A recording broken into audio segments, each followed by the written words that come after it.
Welcome to the online classes of ABN and PRR College of Science, Kovur. Hello students, I am Thompson, lecturer in commerce. The subject I am dealing is auditing. The auditing subject is for third BCom vocational students and third BCom general students. Today's our topic is liabilities of an auditor. Liabilities of an auditor. Students, ఈరోజు మనం discuss చేసుకునే topic ఏంటంటే auditor యొక్క బాధ్యతలు.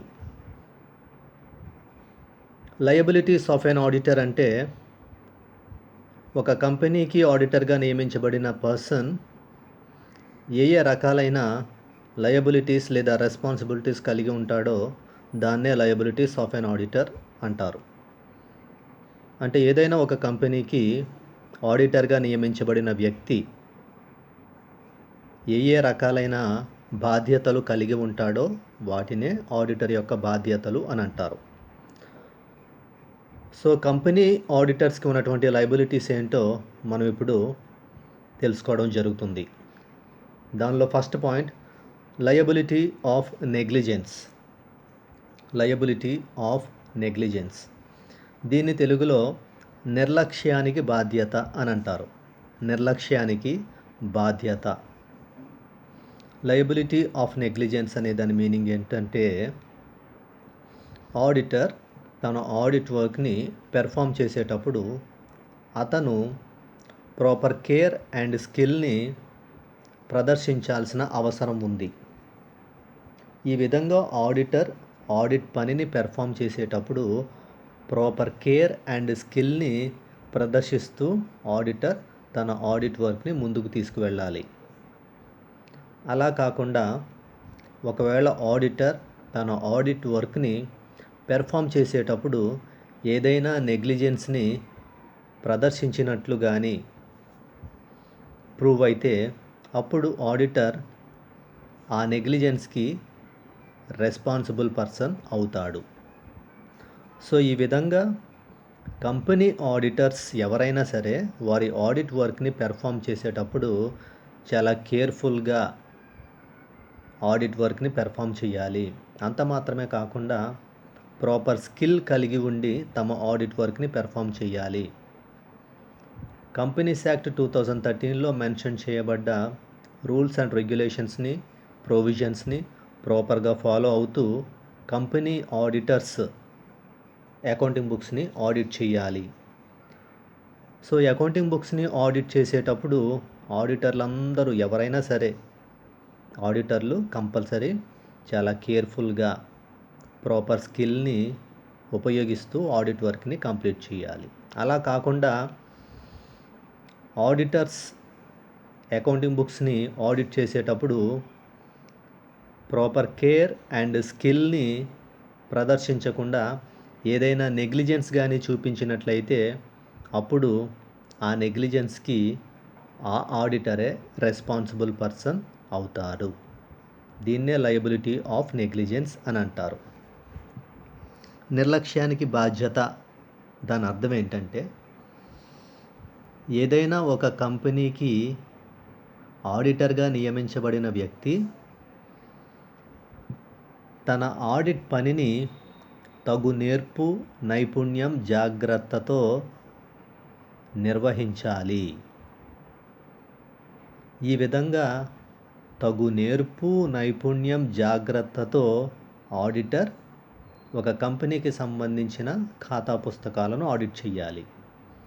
అంటే ఆడిటర్లు జాగ్రత్తగా గుర్తుపెట్టుకోవాల్సిన విషయం ఏంటంటే కంపెనీ ఖాతా పుస్తకాలను ఆడిట్ చేసేటప్పుడు ఆడిటర్లు తగి నేర్పు, నైపుణ్యం, జాగ్రత్తతో ఆడిట్ చేయాలి.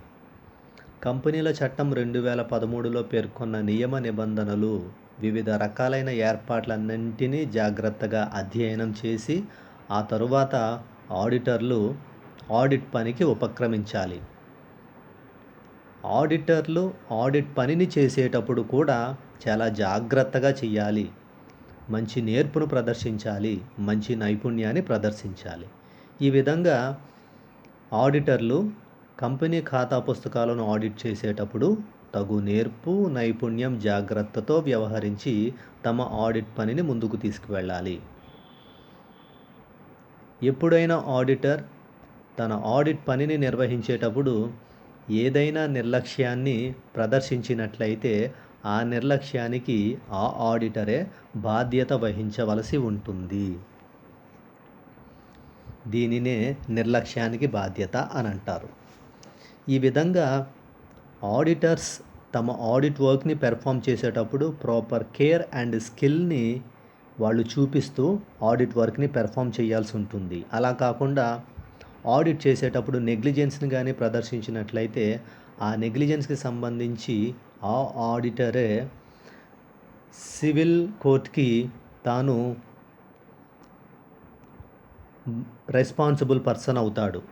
సో ఈ విధంగా ఆడిటర్స్ తమ ఆడిట్ వర్క్లో ఎలాంటి నెగ్లిజెన్స్ని ప్రదర్శించకుండా ప్రాపర్ కేర్తోనూ అండ్ గుడ్ స్కిల్తోనూ ఆడిట్ వర్క్ని పెర్ఫామ్ చేయాల్సి ఉంటుంది.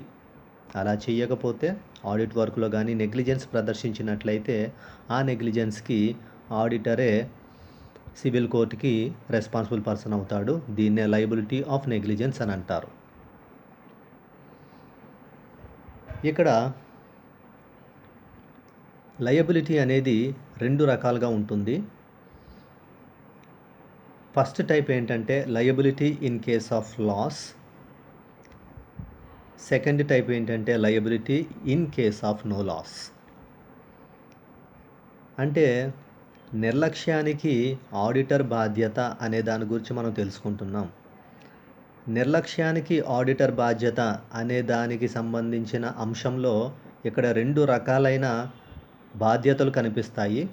ఒకటి నష్టం సంభవించిన సందర్భంలో బాధ్యత, రెండవది నష్టం సంభవించని సందర్భంలో బాధ్యత.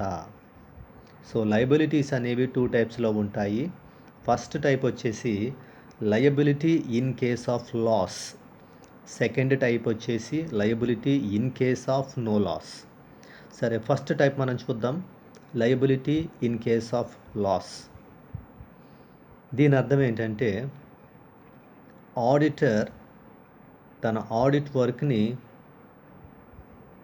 పెర్ఫామ్ చేసేటప్పుడు ఏదైనా నెగ్లిజెన్స్ని కానీ ప్రదర్శించినట్లయితే ఆ నెగ్లిజెన్స్ వల్ల క్లయింట్కి ఏదైనా లాస్ కానీ సంభవించినట్లయితే అప్పుడు ఆ లాస్కి ఆడిటరే రెస్పాన్సిబుల్ పర్సన్ అవుతాడు.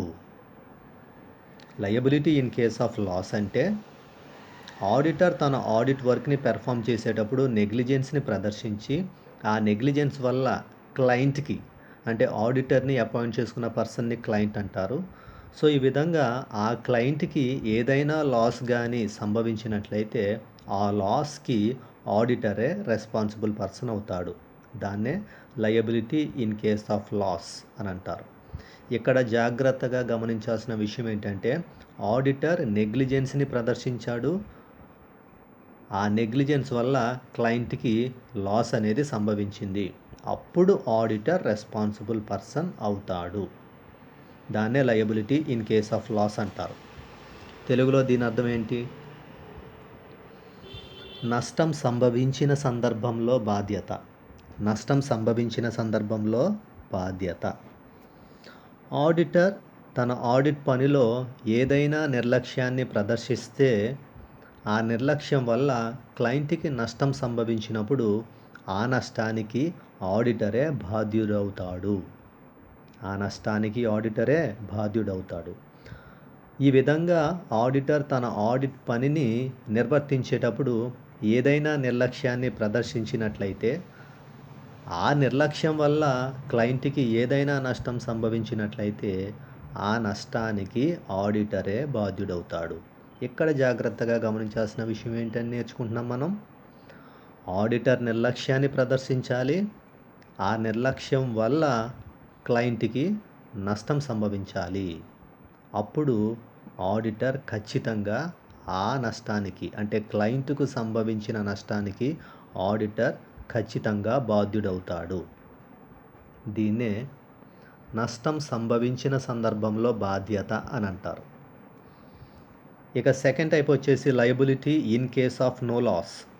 Liability in case of no loss అంటే నష్టం సంభవించని సందర్భంలో బాధ్యత. Liability in case of no loss అంటే ఆడిటర్ తన ఆడిట్ వర్క్ని పెర్ఫామ్ చేసేటప్పుడు ఏదైనా నెగ్లిజెన్స్ని ప్రదర్శించినప్పటికీ కూడా దానివల్ల క్లయింట్కి ఎలాంటి లాస్ కానీ సంభవించకపోతే ఆడిటర్ ఆ లాస్కి అంటే లాస్ అనేది లేదు కాబట్టి ఆడిటర్ నెగ్లిజెన్స్కి రెస్పాన్సిబుల్ పర్సన్ కాడు. సో ఆడిటర్ తన ఆడిట్ వర్క్ని పెర్ఫామ్ చేసేటప్పుడు ఏదైనా నెగ్లిజెన్స్ని ప్రదర్శించినప్పటికీ కూడా ఆ నెగ్లిజెన్స్ వల్ల క్లయింట్కి ఎలాంటి లాస్ సంభవించకపోతే అప్పుడు ఆడిటర్ ఆ నెగ్లిజెన్స్కి రెస్పాన్సిబుల్ పర్సన్ అవ్వడు. దీన్నే liability in case of no loss అని అంటారు. తెలుగులో దీని అర్థం ఏంటని తెలుసుకుంటున్నాం మనం. నష్టం సంభవించని సందర్భంలో బాధ్యత అంటే ఆడిటర్ తన ఆడిట్ పనిని నిర్వర్తించేటప్పుడు ఏదైనా నిర్లక్ష్యాన్ని ప్రదర్శించినప్పటికీ కూడా ఆ నిర్లక్ష్యం వల్ల క్లయింట్కి ఎలాంటి నష్టం సంభవించకపోతే ఆ సందర్భంలో ఆడిటర్ నిర్లక్ష్యానికి బాధ్యుడు కాడు. దానికి గల కారణం ఏంటంటే ఆడిటర్ తన ఆడిట్ పనిలో నిర్లక్ష్యాన్ని ప్రదర్శించినప్పటికీ కూడా ఆ నిర్లక్ష్యం వల్ల క్లయింట్కి ఎలాంటి నష్టం సంభవించలేదు కాబట్టి ఆడిటర్ నిర్లక్ష్యానికి బాధ్యుడు కాడు. దీన్నే నష్టం సంభవించని సందర్భంలో బాధ్యత అని అంటారు. రైట్. ఇప్పుడు మనం ఒక లీగల్ కేసు అంటే ఒక న్యాయపరమైన కేసు గురించి మనం తెలుసుకుంటాం. ఈ కేసు పేరు వచ్చేసి Leeds estate building society versus Shepherd. Leeds estate building society versus Shepherd 1887లో సంభవించిన కేసు ఇది. ఈ కేసులో జరిగిన విషయం ఏంటంటే ఆడిటర్ ఒక కంపెనీకి సంబంధించిన అకౌంటింగ్ బుక్స్ని ఆడిట్ చేసేటప్పుడు ఆ అకౌంటింగ్ బుక్స్లో ప్రాఫిట్ అండ్ లాస్ అకౌంట్లో కనిపించేటువంటి ప్రాఫిట్ అనేది ఇన్ఫ్లేట్ చేయబడింది.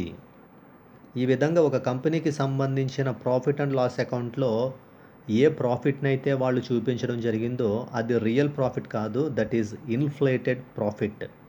ఇన్ఫ్లేటెడ్ ప్రాఫిట్ అంటే ప్రాఫిట్ అండ్ లాస్ అకౌంట్లో కొన్ని ఫిగర్స్ని ఫిక్టీషియస్గా క్రియేట్ చేసి ప్రాఫిట్ని ఇన్ఫ్లేట్ చేయడం జరిగింది. సో ఆ కారణంగా ప్రాఫిట్ అండ్ లాస్ అకౌంట్లో సరైన ప్రాఫిట్ లేదు. ప్రాఫిట్ అండ్ లాస్ అకౌంట్లో సరైన ప్రాఫిట్ లేదు. దాని కారణంగా ఆ సంవత్సరం ఆ కంపెనీకి సంబంధించిన షేర్ హోల్డర్స్కి పే చేయవలసిన డివిడెండ్స్ని క్యాపిటల్ నుంచి పే చేయడం జరిగింది. సో ప్రాఫిట్ అండ్ లాస్ అకౌంట్లో ఉన్నటువంటి ఫిగర్స్ని ఫిక్టియస్ ఫిగర్స్గా మార్చి ప్రాఫిట్ని ఇన్ఫ్లేట్ చేసి సరైన ప్రాఫిట్ లేకపోవడం వల్ల కంపెనీకి బ్యాడ్ నేమ్ వస్తుందనేసి ఆ కంపెనీకి సంబంధించిన పర్సన్స్ క్యాపిటల్ నుంచి అమౌంట్ తీసి దాన్ని డివిడెండ్స్గా పే చేయడం జరిగింది. సో ప్రాఫిట్ అండ్ లాస్ అకౌంట్లో ఫిగర్స్ని ఫిక్టీషియస్గా క్రియేట్ చేసి ప్రాఫిట్ని ఇన్ఫ్లేట్ చేసి సరైన ప్రాఫిట్ లేకుండా చేశారు. అయితే షేర్ హోల్డర్స్కి పే చేయాల్సిన డివిడెండ్స్ మాత్రం రెగ్యులర్గా పే చేయాలి కాబట్టి క్యాపిటల్ నుంచి అమౌంట్ని తీసి షేర్ హోల్డర్స్కి డివిడెండ్స్ని పే చేయడం జరిగింది. అయితే ఈ విషయాన్ని ఆడిటర్ తన ఆడిట్ వర్క్లో డిటెక్ట్ చేయలేకపోయాడు. దానికి గల కారణం ఏంటంటే ఆడిటర్ తన ఆడిట్ వర్క్ని పెర్ఫామ్ చేసేటప్పుడు నెగ్లిజెన్స్ని ప్రదర్శించాడు. సో ఆడిటర్ తన ఆడిట్ వర్క్ని పెర్ఫామ్ చేసేటప్పుడు నెగ్లిజెన్స్ని ప్రదర్శించడం వల్ల ప్రాఫిట్ అండ్ లాస్ అకౌంట్లో ఉన్నటువంటి ఫిగర్స్ని ఫిక్టీషియస్గా క్రియేట్ చేసి ప్రాఫిట్ని ఇన్ఫ్లేట్ చేసి కంపెనీ షేర్ హోల్డర్స్కి పే చేయవలసిన డివిడెండ్స్ని క్యాపిటల్ అమౌంట్ నుంచి తీసి ఆ డివిడెండ్స్ని పే చేశారు. ఈ విషయాన్ని ఆడిటర్ తన ఆడిట్ వర్క్లో డిటెక్ట్ చేయలేకపోయాడు. దానికి గల కారణం ఏంటంటే నెగ్లిజెన్స్. సో ఆడిటర్ యొక్క నెగ్లిజెన్స్ వల్ల ఆ కంపెనీకి సంబంధించిన క్లయింట్కి లాస్ అనేది సంభవించింది. సో ఆడిటర్ నెగ్లిజెన్స్ని ప్రదర్శించాడు. ఆడిటర్ యొక్క నెగ్లిజెన్స్ వల్ల కంపెనీకి లాస్ అనేది సంభవించింది. కాబట్టి ఈ నెగ్లిజెన్స్కి ఆడిటర్ రెస్పాన్సిబుల్ పర్సన్ అవుతాడు అని leads estate building society versus shepherd అనే కేసులో జడ్జిమెంట్ ఇవ్వడం జరిగింది.